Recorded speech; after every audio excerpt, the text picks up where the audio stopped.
Bonjour à tous, j'espère que vous allez bien. Je vous retrouve aujourd'hui pour un petit vlog. J'aimerais vous parler de deux sujets en particulier. Le premier, c'est pour vous expliquer un peu le rythme des vidéos que je vais adopter sur la chaîne. Et le deuxième, pour vous parler de mes goûts littéraires. Concernant le rythme de vidéo, pour l'instant, je n'en ai aucun. Je vais reprendre le travail d'ici la fin de semaine prochaine. Donc je ne sais pas encore quel rythme je vais pouvoir tenir avec mon activité professionnelle. Dès que j'en sais plus, je vous informerai sur le sujet.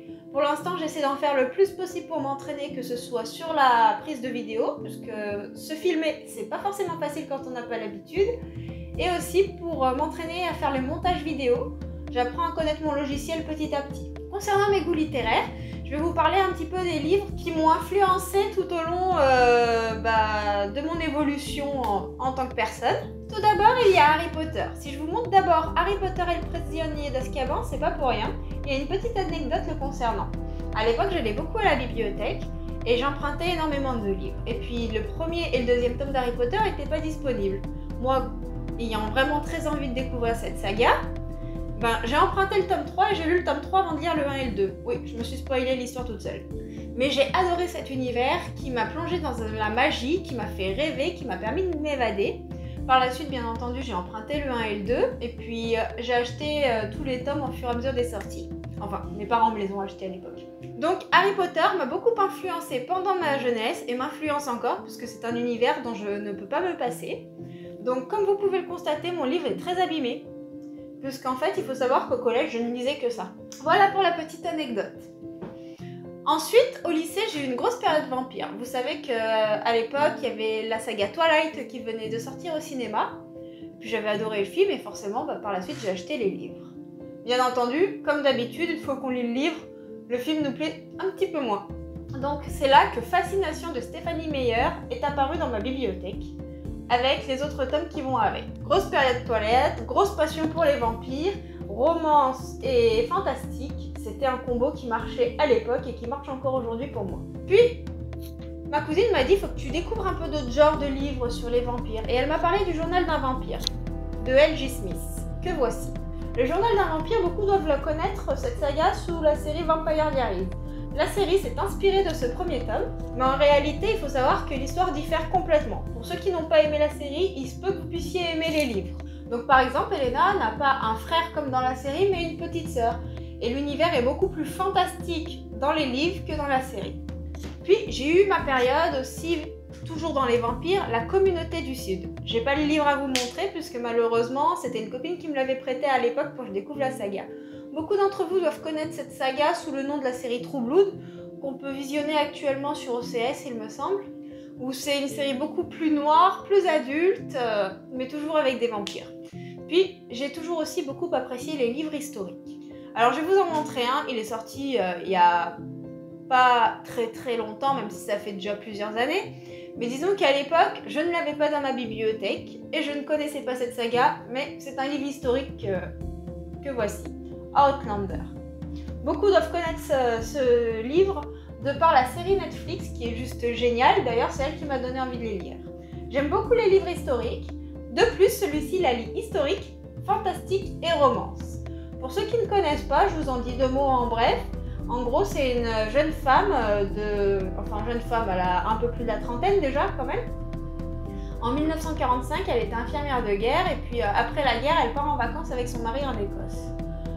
Son mari était historien et il recherchait des choses sur ses ancêtres en Écosse. Suite à ça, elle passe à travers des pierres suite à un rituel qui se passe et elle atterrit en 1743. Et là, elle va devoir apprendre à vivre avec les mœurs du temps, elle va être prolongée dans une autre époque et c'est juste passionnant.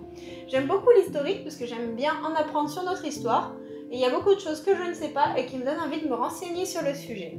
Puis, passé la vingtaine, j'ai ma belle-sœur qui m'a parlé de 50 nuances de Grey. Elle me dit c'est une saga, il faut que tu la regardes. Elle est génialissime, moi j'ai pas pu m'arrêter de la lire. Alors, les livres ont, comme par magie, atterri dans ma bibliothèque. Voici 50 nuances de Grey de E.L. James. Comme beaucoup le connaissent déjà, cette saga, c'est de la romance érotique avec du BDSM très soft. Grâce à ce livre, je me suis mis à lire toutes sortes de romances. Oui, je lisais un petit peu de romance parmi le fantastique et la fantaisie, mais jamais de romance pure. Et là, je me suis mis à en découvrir. J'ai découvert la dark romance par exemple. Je vous montre le livre Dark Romance de Penelope Douglas de chez Collection & H. Je suis très originale, je vous parle de dark romance, je vous montre un livre de dark romance. Enfin, niveau originalité, on fait mieux. Donc pour ceux qui ne connaissent pas la dark romance, c'est des romances un peu sombres, un peu noires, qui travaillent soit dans le monde de la violence ou dans le monde de la manipulation psychologique. Par exemple, dark romance, lui, est beaucoup sur la manipulation psychologique. Voilà un petit peu pour l'histoire. Et puis je me suis mis aussi à lire des romances contemporaines. Donc c'est des romances qui sont un peu plus soft. Par exemple, là j'en ai une à vous montrer, c'est Christina Loren, Love and Other World de Hugo Roman. C'est une romance contemporaine que j'ai lue il y a quelques mois d'ailleurs, que j'ai beaucoup appréciée. Donc cette romance contemporaine est très très douce, pour ceux qui ne la connaissent pas. C'est des enfants qui se connaissent, qui s'aident à grandir et puis ils vont se perdre de vue et quelques années plus tard, ils vont se recroiser et ils vont apprendre à se redécouvrir. Puis là, avec le confinement, j'ai eu besoin d'évasion. Il y avait trop de mauvaises nouvelles. Et puis entre deux gros pavés, des fois c'est bien de faire une petite pause. Alors je me suis remise à lire des mangas. J'en lisais un petit peu quand j'étais jeune, mais j'en lisais pas autant que maintenant. Si vous voulez, ça n'a jamais été mon genre de prédilection. Puis là, je me suis redécouvert une passion pour le manga récemment. Donc là, je vous en montre un que j'ai lu il y a longtemps, d'une saga que j'adore. C'est Fairy Tail de Hiro Mashima. Beaucoup d'entre vous doivent déjà la connaître. Si vous ne la connaissez pas, je vous invite à la lire ou la regarder, puisque les mangas animés sont très très drôles également. Moi, j'adore beaucoup les personnages qui me font beaucoup rire, et ce manga transmet beaucoup de messages et de valeurs qui sont très intéressantes aussi à connaître. Voilà un petit peu pour mes goûts littéraires. S'il y a des goûts littéraires que je lis très très peu, c'est le policier. J'ai jamais été fan de policier à 100%. Après, ça m'est arrivé de regarder quelques séries télévisées où il y a un petit peu de policier comme Lucifer, mais il y a également du fantastique, c'est jamais 100% policier. Malgré tout, j'aimerais quand même apprendre à lire quelques polars pour m'enrichir un peu, mais pas des polars 100% policiers, plus des polars avec un peu d'enquête et d'intrigue, mais pas du policier pur et dur. Si jamais vous en avez à me conseiller, je suis preneuse pour enrichir mon univers littéraire. Si jamais vous aussi vous avez des genres littéraires de prédilection, n'hésitez pas à me le dire en commentaire, je serai ravie de le savoir. J'espère que cette petite vidéo vous aura plu. Si c'est le cas, n'hésitez pas à vous abonner à la chaîne et à cliquer sur la petite cloche pour ne pas louper les prochaines parutions. Moi, je vous fais de gros bisous et puis à bientôt.